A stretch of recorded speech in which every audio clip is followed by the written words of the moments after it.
ეს გადაწყვეტილება ჩემთვისაც მოულოდნელი იყო. მართალია დღეს მივიღე, მაგრამ ეს არ ყოფილა უცაბედი და დაუფიქრებელი გადაწყვეტილება. მე თითქმის ნახევარი საუკუნეა სიცოცხლესთვის ვიბრძვი და დღეს როცა ჩემს სამშობლოს, ჩემს საქართველოს გადარჩენა ჭირდება და ჩემი ექიმობა არაფერი არ არის იმასთან შედარებით, რაც საქართველოს გადარჩენა. ამიტომ 74 წლის კაცმა დაუფიქრებლად მივიღე გადაწყვეტილება, რომ ბრძოლაში ჩავერთო. ჩემი შვილი ბრძოლაშია და მამას რა უნდა სახლში და აგარაგზე წამოწოლილი უყურებდეს. მით უმეტეს როდესაც მე ზუგდიდელი ვარ, მიყვარს ძალიან ზუგდიდი, იქ დავიბადე, გავიზარდე 9 კლასი, იქ დავამთავრე და ჩემი მშობლები საფლავი ზუგდიდში არის, ჩემი ნათესავების და ჩემი მეზობლების. მე 2010 წელს გავხსენი კლინიკა გული ზუგდიდში. მაშინ არც ვიფიქრებდი, რომ რამოდენიმე წლების შემდეგ მერობის კანდიდატად დამასახელებდნენ. მე მთელი ჩემი ცხოვრება ვაკეთებდი სიკეთეს და ზრუნავდი ავადმყოფებისთვის. მაგრამ გაუსაძლისი გახდა ბოლო წლები, იმიტომ რომ საშუალს ვერ ვხედავ. ხალხს ძალიან უჭირს. საქართველო იღუპება. ვექტორი, რომელიც ასე გვიყვარს და ვაფასებთ, ევროპის ვექტორი იცვლება მოტყვილებით, ღალატით და ამის ატანა შეუძლებელია. ყველა ქართველი ვალდებულია, რომ დადგეს სიმართლის მხარეზე და არჩევნები კი არ არის ეს, არის რეფერენდუმი, სადაც წყდება საქართველოს ბედი. იარსებობს საქართველო დამოუკიდებლად, თუ საქართველო იქნება ერთ-ერთი პერიფერიული რეგიონი რუსეთის. მე მიხარია და იმედი მაქვს ჩემი ზუგდიდელების. ზუგდიდელები მე მიყვარს ძალიან და გრძნობ მაგათ სიყვარულსაც. და ყველაფერს გავაკეთებ იმისთვის, რომ ზუგდიდი ისეთივე მხიარული, ისევე ლაღი, სიცოცხლის მოყვარული ქალაქი იყოს, როგორც ჩემი ბავშვობის დროს იყო ზუგდიდი. და მთლიანად საქართველო და ამიტომ ოპოზიციას ძალიან დიდი ტვირთი გვაწევს. უნდა დავარწმუნოთ მოქალაქეები, რომ ჩვენ არ ვიბრძვით თანამდებობისთვის, ჩვენ გვინდა საქართველოს გადარჩენა. წელსში უნდა გავტეხოთ ეს დღევანდელი სიტუაცია და მერე ვისაც უნდა იმან დაიკავოს მერის პოსტი. მე მთავარია სიკეთე მოუტანო ჩემ ქალაქს, რომელიც ძალიან მიყვარს. ბატონო ანზორ, როგორ მიიღეთ ეს გადაწყვეტილება? ძალიან მოულოდნელი იყო ყველასთვის, არავინ არ ვიცოდით რეალურად და ამ მოულოდნელობის ეფექტმა პირდაპირ გეტყვით ძალიან მნიშვნელოვნად ითამაშა, ძალიან მაგრად ითამაშა მაყურებელზეც, ჩვენზეც, ჟურნალისტებზეც და დარწმუნებული ვარ პოლიტიკოსებზე, განსაკუთრებით ქართული ოცნებიდან. მაინტერესებს, როგორ გადაწყვიტეთ ეს? ღამის 11 საათზე ნიკამ დამირეკა წუხელი და მითხრა, მამა, ზუგდიდის მერობის კანდიდატად უნდა წარგადგინოთო, მეგობრებმა ასე გადავწყვიტეთო. მეოთხარი არის ცი რამდენი წლისა ვარ მეთქი, რა დრო ჩემი მერობაა. არა საჭირო ხარო და დღეს მეგობრებმა დამარწმუნეს, რომ ეს ნაბიჯი უნდა გადამეტო. რა იყო მთავარი არგუმენტი? მთავარი არგუმენტი ის არის, რომ ვიხსნათ საქართველო. ხალხი გადავარჩინოთ. რა არის დღევანდელი ცხოვრება, მუშაობენ, პურის ფულს შოულობენ, ბავშვების განათლებაზე, დასვენებაზე, ჯანმრთელობაზე არ ფიქრობენ, მხოლოდ პურის გადარჩენაზე. რამდენი ნიჭიერი ახალგაზრდები არიან, რომლებიც გაპენტილი არიან ტვინით, მაგრამ ფული არ აქვთ და ვერ აგრძელებენ სწავლას. აი მასე უნდა ზუგდიდიდან ძალიან ბევრი ნიჭიერი ახალგაზრდაა, რომელსაც შეჩერებული აქვს სწავლა და ყველაფერს გავაკეთებ თუ ამირჩევენ იმისთვის, რომ ხელი შეუწყოთ ასეთ ხალხს, სტუდენტებს. ჯანმრთელობაზე არ ვლაპარაკობ, იმიტომ რომ მე ძალიან დიდი არმია მყავს ექიმების. ორივე კლინიკაში, თბილისში და ზუგდიდში 245 კაცი მუშაობს. აქედან წამყვანი ექიმები არის 80. მე ბედნიერი კაცი ვარ და ჩემი თავი არ მოაკლდებათ, მაგრამ მე რაც შემეძლება ოპოზიციასთან ერთად ყველაფერს გავაკეთებ, რომ ხალხს დაუბრუნოთ მომავლის რწმენა, სიყვარული, პატივისცემა. საკმარისი ამ ზიზღის ტენით ლაპარაკი, როდემდე უნდა გაგრძელდეს ეს. რუსეთში სწავლობდი და რომ ჩამოვდიოდი საქართველოში, აღფრთოვანებული ვიყავი, ყველა ერთმანეთს უცინო და უღიმოდ და იქ ყველა სახე, აი ახლა როგორ ჩვენთან არის.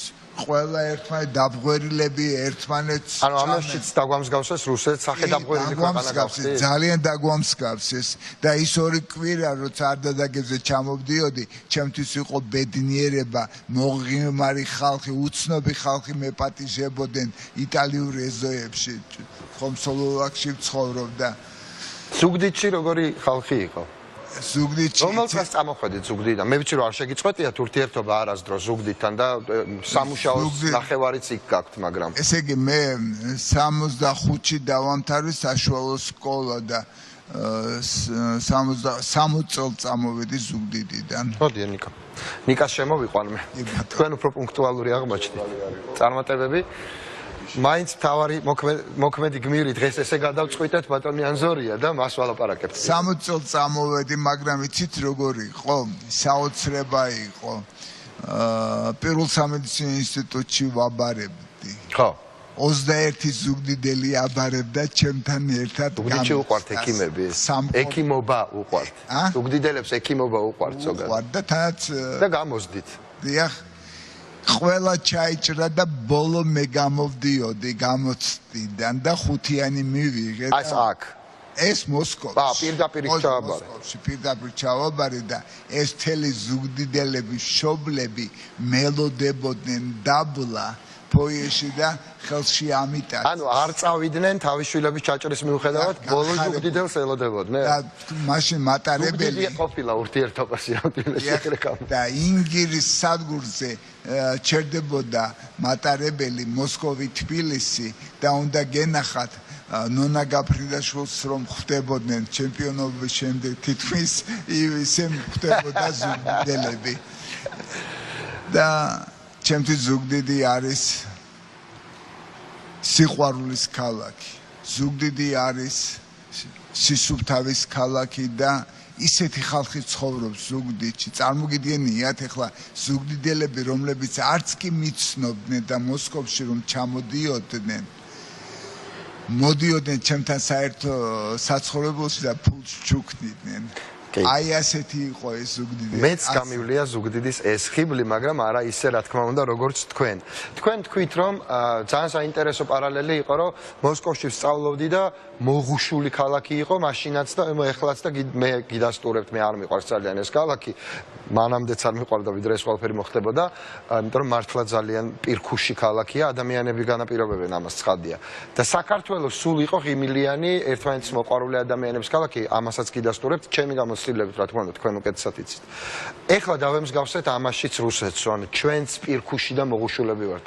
როგორ უნდა გავხსნათ აი ეს ჩვენი მჭმუნვარე შუბლები და მოღუშული, ასე ვთქვათ, სახეები და როგორ უნდა გავიღიმოთ ისევ თქვენ რა შროებით რას გააკეთეთ ამისთვის და ზუგდიდელებს რას ეუბნებით რომ ეს ნამდვილად მოხდეს უიმედობას სუფევს როგორც ზუგდიდში ისე მთელ საქართველოში რწმენა დაკარგული აქვს თვალინდელი კარგი დღის ხალხი რაღაც გაბოროტებულია და ოპოზიციამ უნდა ვიმუშაოთ ინდივიდუალურად როგორც უკვე ოპოზიციამ ხართ ჩვენობიჩიამ გეუბნებით თავარი სენსაცია ხართ დღევანდელი დღის თქო და როგორც ექიმი მუშაობს ინდივიდუალურად თავამ პაციენტი თავარი ვინ არის ესე გამოდის რომ თქვენი ქვეყანა ჩემთვის თავარი პაციენტი დღეს არის საქართველო და ეს არჩევნები არ არის ადგილობრივი არჩევნები ეს თქვი და ვიმეორებ რეფერენდუმია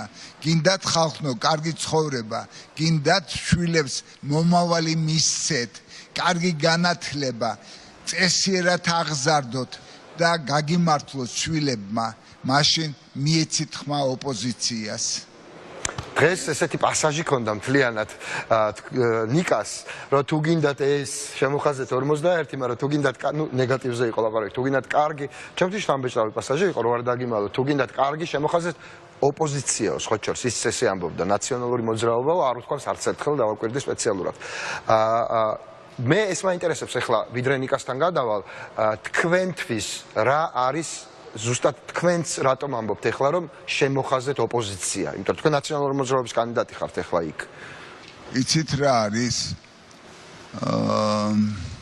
მარტო ერთი პარტია ფონს ვერ გავა აქ უნდა შეიქმნას კოალიციური მთავრობა და კოალიციური მთავრობა მხოლოდ შესაძლებელია ოპოზიციური პარტიების გაერთიანებით. მე არ ვამბობ ზოგიერთი ოპოზიცია, რომელიც რუსეთისკენ იყურება. მე ვამბობ პროდასავლურ ოპოზიციაზე. და ჩვენ ოპოზიციონერებმა აი მერობის კანდიდატები არიან მთელი საქართველოს მასშტაბით. არ უნდა გავარჩიოთ არც ერთი მოქალაქე ეს ნაცია თუ კოცია თუ ლეიბორისტია თავარი არის რასაც კოცები აკეთებენ მე რომ ექიმი ვარ და ავადმყოფი მოდის მე ხომ არ ვეკითხები თქვენ ყველას ერთნაირად ვაქცევ პატივს და როგორ შეიძლება 250 კაცი ჩემთან ყველა ოპოზიციონერი იყოს მამალი კოცებიც არიან მაგრამ ჩვენ ნუ ალბათ ზოგჯერ დედალიც ერთ საქმეს თანამშრომლებს ერთ საქმეს ვემსახურებით ავადმყოფის გადარჩენას იქ ვის აქვს იმის თავი შენ კოცი ხარ არ მოხვიდე შენ ნაციონალი ხარ არ მოხვიდე ჩქარა არ უხდება ავადმყოფი უნდა გადავარჩინოთ აი ამ სულისკვეთებით ერთიანობის სულისკვეთებით და ჩვენ გავიმარჯვებთ აუცილებლად მე დარწმუნებული ვარ თქვენ ნაწილში ნამდვილად ძალა და ენერგიას არ დავხარჯავ და ვაჩვენებ ჩემ ახლობლებსაც ვერდით ჯდომებს რომ ჯერ არა ვარ ბებერი მე მგონი აგრად გაუძღვები ამ საქმეს მით უმეტეს ისეთი ხალხი დამიდგება გვერდით რომ შეუძლებელი არ გავარჯავებული ბოლო შეკითხვა უნდა დაგისვათ ბატონო ანზორ და მე გაგიშვებთ ახლა გადაცემის ბოლომდე აქ არ დაგაყოვნებთ ერთი ძალიან